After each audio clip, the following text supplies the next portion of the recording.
এই মুহূর্তে এই ফ্লোরে হচ্ছে আমি আসি, আমার যেই ব্যাচটা আমার ট্রেনিং দেওয়া হয়ে গেছে সেই ব্যাচটা ছেলেবেলে চাকরি পেয়ে গেছে। চাকরি পেয়ে গেছে, আচ্ছা বাহ। মানে আমার আর কোনো টেনশন নেই। 3 জন জয়েন করবে হচ্ছে 2 তারিখে, আর লাস্ট 1 মাসের মধ্যে জয়েন করেছে 4 জন। আচ্ছা, এই যে ছেলেবেলে হয়ে গেল, তুমি করে দিলে নাকি না অটোমেটিক্যালি? কি হয়, যেহেতু আমি মোটামুটি 9টা কান্ট্রিতে কাজ করেছি, আমি জানি কি টাইপের শেখালে কোশ্চেন না কি টাইপের না কোশ্চেন টোশ্চেন দেওয়া যাবে না। দেখো, যখন তুমি ইন্টারভিউ না আন্ডার দ্য স্কাই এভরিথিং, ঠিক আছে, তোমাকে এটা তো হিস্ট্রি পরীক্ষা না যে 5টা কোশ্চেন দিলে 2টা আসবে। তোমাকে আমি কনসেপ্ট দিয়ে দেবো, বুদ্ধি তো তোমার খাটাতে লাগবে। আর বুদ্ধি খাটানো না, ও খাটাতে বাধ্য দাদা। যখন তুমি 6 মাস 8 মাস আমার সঙ্গে ট্রেনিং করবে না, বললাম যে আমি এরকমও হচ্ছে ছেলে পেলেকে রাত্রি 2টোর সময় পাঠিয়েছি, ফাঁকি মেরে যত রাত্রি 2টোর সময় যাবে, পিৎজা আনিয়েছি, খাও, রাত্রি 2টা অব্দি অফিসে করো, আমি তোমার সঙ্গে জেগে আছি। এরকম ব্যাপার না আমি ঘুমিয়ে বললাম, তোমার জেগে আছি, তোমার কাছে এটা করে যেতে লাগবে, ছাড়া যাবে না। কিন্তু এটা তো ও না, এটা তো আমার ফিউচার জলপাইগুড়ি একদম। আমি তো ওকে ওর প্রতি আমার কোনো রাগ নেই, ওকে যত আমি রগ রাখো তত আমার জলপাইগুড়ি ফিউচার রেডি হবে। তো আমাকে রগড়াতে লাগবে দাদা। লোকে হয়তো ভাবে যে, আর কি হয়, যে ছেলেগুলো নেই না তাদের বাবা মা ওটা দিয়ে দিয়েছে আমাকে, তুমি তৈরি করলাম।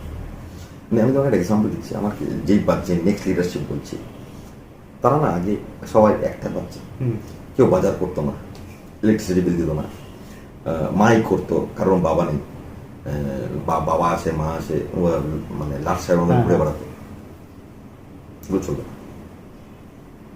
এখন ওদের মা বাবার রাস্তা দেখা হলে বাজার করে, মানে প্রত্যেক শনিবার বাজার যায়, ইলেকট্রিসিটি বিলটা দেয়, নেটের বিলটা দেয়। এটা শিখালে কি হবে? এইভাবে করতে হবে, এগুলো করতে হবে, এগুলো সোশ্যাল রেসপন্সিবিলিটি। দাদা তুমি কোভিড টাইমে আমি দেখেছি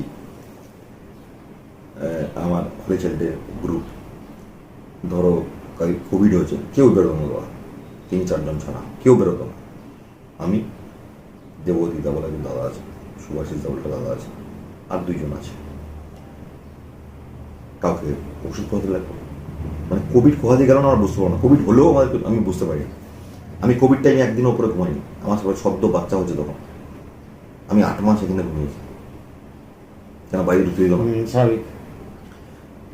তো আমার চোখের সামনে আমি দাদার সঙ্গে গিয়ে চোখের সামনে মোটটা দেখেছি, ছেলে ইউএসএ আসতে পারেনি, ঠিক আছে।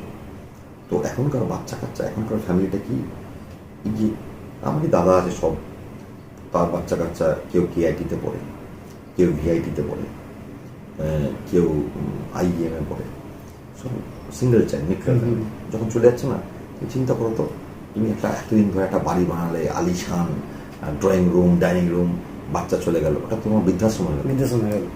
তাই তো হচ্ছে। এইটা আমি করতে দিব না। আমি কোভিড টাইম থেকে শিখেছি দাদা, কোভিড টাইম লোকের জন্য বলছে তো, আমার জন্য আশীর্বাদ।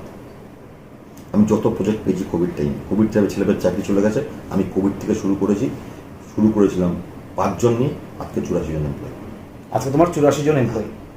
আচ্ছা, ঠিক আছে, 84 জনকে, মানে আর তোমাকে এখনকার কি হয়, মানে আমার কিন্তু এই যে 21টা বছর আমি কাজ করেছি না, আমার কিন্তু শুধু এমপ্লয়ি এখানে নেই, আমার এমপ্লয়ি পুনেতে আছে, আচ্ছা, আমার এমপ্লয়ি হায়দ্রাবাদে আছে, এগুলো সব সিনিয়র রিসোর্স। আচ্ছা, আমার এমপ্লয়ি নয়ডাতে আছে, আমার এমপ্লয়ি মানে আমার এখানে প্রেসকালে, আমার এমপ্লয়ি মুম্বাইতে আছে। তুমি পে করো? আমি পে করি এখান থেকে। তাহলে ওরা ওখানে কি কোম্পানি কাজ করছে? হ্যাঁ, প্রজেক্ট আমার, প্রজেক্ট তোমার ওখানে। এরা আমার সঙ্গে কোনো না কোনো একটা টাইপের লাইফে কাজ করে, ঠিক আছে, সেটা 6 মাসের জন্য হোক, 1 বছরের জন্য হোক, 2 মাসের জন্য হোক, আমার সঙ্গে কাজ করেছে। আমি বললাম না তোমাকে, আই ইনভেস্ট অন পিপল। তো এই যে ইনভেস্ট, আজকেও ও যদি দাদা ধরো একটা সব বিল হয়তো, ধরো কারোর রেট ধরো কোনো রিসোর্সের 3 লাখ টাকা পার মান্থ। এইবার ধরো এক্সাম্পল, ধর 3 লাখ টাকা আমি পাবো, এবার ও চাচ্ছে 3 লাখ টাকা, তোমাকে জানে মার্কেট রেট। তো দাদা তোমার প্রজেক্ট ঠিক আছে, আমি লাগে করে দেবো এরকম। আর এই যে আর্জিত মানুষ যত পয়সা আছে না, ধরো আমি প্রত্যেক মাসে যে ইনকামটা করি, পুরোটা না আমার সোসাইটির পিছু দেয়। যেরকম গাছ লাগানো, ছেলে পেলেকে পড়ানো, আর ওরকম না, মানে তুমি আমাকে বললে যে ওকে হেল্প করে, আমি করবো না, কিন্তু আমি নিজে খোঁজ নেবো পটেনশিয়াল আছে কিনা। হ্যাঁ, আর এরকম ব্যাপার না যে আমার ছেলে ইঞ্জিনিয়ারিংয়ে ভর্তি হবে টাকা দাও, না, আগে দেখবো মার্কশিট। দেখো তোমাকে কোথাও না কোথাও তো তোমাকে অ্যাকাউন্টেবল হতে লাগবে দাদা। অবশ্যই। আমার কষ্টের টাকা, আমার তো ব্ল্যাক মানি না। হ্যাঁ, অবশ্যই তাই। তো তোমাকে আমি ফার্স্ট সেমিস্টারের মাইনা দেবো, তাও যদি রেজাল্ট ভালো হয়। আর তোমাকে একটা জিনিস বুঝতে হবে, আমি তো কষ্ট করে মানে কষ্ট করে জায়গাটা এসেছি, তো আমি না ওই জিনিসটা জানি যে আমি ইঞ্জিনিয়ারিং মেটেরিয়াল না। আমি কেন ইঞ্জিনিয়ারিং করতে যাবো? বাবা ধার করে পড়াবো? আমি আমার বাবার ক্ষমতা নেই আমাকে ইঞ্জিনিয়ারিং পড়াবো, আমি কেন পড়তে যাবো? আমার তো সেন্ট জেভিয়ার্স চান্স পেয়েছিলাম, আমি তো পড়িনি, আমি তো বাবাকে কোনোদিন বলিনি, কেন বলবো? আমার বাবাকে দুঃখ দেওয়ার রাইট নেই, যতটুকু করেছে বাবা আমার জন্য এনাফ। আজকে যেটা রাজীব দাঁড়িয়ে আছে সেটা হচ্ছে আমার বাবা, মা, দিদি, জামাইয়ের জন্য, আর চাকি আন্টি, মীরা আন্টি, নিজের জেঠু আর অমিত আন্টির জন্য স্কুল। তো এদের তো আমি কাউকে চাপ দেবো কেন? আমি আজকে যেইটুকু তুমি রাজীব দেখতে পাচ্ছ, এটা রাজীব না, এটা এদের আশীর্বাদ। এটা বিরাট একটা তোমার মানসিকতাই বলবো সেই ক্ষেত্রে। তো তার জন্য আমি কাউকে, তুমি আমাকে বলবে যে এ বললো হেল্প করতে করলো না, আমি করবো না তোমার, কারণ আমি ধাক্কা খেতে খেতে এই জায়গাটা এসেছি, আমি জানি কার কি দরকার। আর তোমার তাহলে ওই বাড়িতে কি প্রজেক্ট কি চলছে? ওই প্রজেক্টে জারানটেক বলে একটা কোম্পানি আছে। তোমারই না, ওনারশিপ? হায়দ্রাবাদ। আচ্ছা, তাহলে এটার ওনারশিপ তোমার একা? এটা তুমি আরজিটা আমার। আরজিটা তোমার? সেলেবেল না। আচ্ছা, সেলেবেল কিন্তু এইখানকার হেড অফিস, ইস্টার্ন জোনের হেড অফিস, ওটা নিচে যেটা আছে। হ্যাঁ, মানে আমি তোমাকে বলে দিই, তো ওটা রিক্রুটমেন্ট তুমি করো, সবই তোমার আন্ডারে দিয়ে দেওয়া হয়েছে অফিসটাকে, মোদ্দা কথাই তাই তো? আচ্ছা আচ্ছা আচ্ছা, তা ওরাও তো প্রজেক্ট সলভ করছে? হ্যাঁ, ওরা তো প্রজেক্টই করছে। হ্যাঁ, তোমরা এখানে আইটি প্রজেক্ট করছো। ওই প্রজেক্ট আলাদা, আমার প্রজেক্ট আলাদা। ওদের স্যালারি কে দিচ্ছে? ওই স্যালারি কোম্পানি দিচ্ছে। ওই স্যালারি আমিও এমপ্লয়ি। আরে সেলেবেলের এমপ্লয়ি আমিও। ও আচ্ছা আচ্ছা আচ্ছা, ঠিক আছে, সেলেবেলের এমপ্লয়ি আমিও। আমি শুধু এখানটা কি করি, সেলেবেলের এমপ্লয়ি আমিও। সেলেবেলে আমি সিনিয়র আর্কিটেক্ট। আচ্ছা, সিনিয়র আর্কিটেক্ট।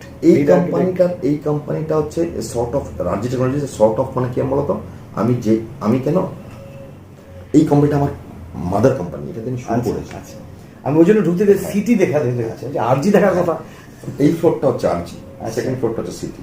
আরজি মেনলি হচ্ছে বাচ্চা তুলে ট্রেনিং করা, ট্রেনিং করে মালটাকে রেডি করে। এবার যখনই র মেটেরিয়াল নিয়ে এদেরকে নিজে পয়সা খরচা করে ট্রেনিং দেয়, মানে একটা ট্রেনিং লাগে দাদা, 4টা বাচ্চার জন্য ট্রেনিং লাগে 2 লাখ টাকা করে এক মাসে, 2 লাখ টাকা। নিচে বাচ্চাগুলোকে জিজ্ঞেস করবে, 2 লাখ টাকা নিজের পকেট থেকে দিয়ে মানে এরকম ধরনের একটা ব্যাচ আসে, তুমি ধরে নাও অন অ্যাভারেজ তোমার 3 লাখ টাকা করে খরচা 2 মাসের জন্য। তারপরে এদের কি করো? এদের রেডি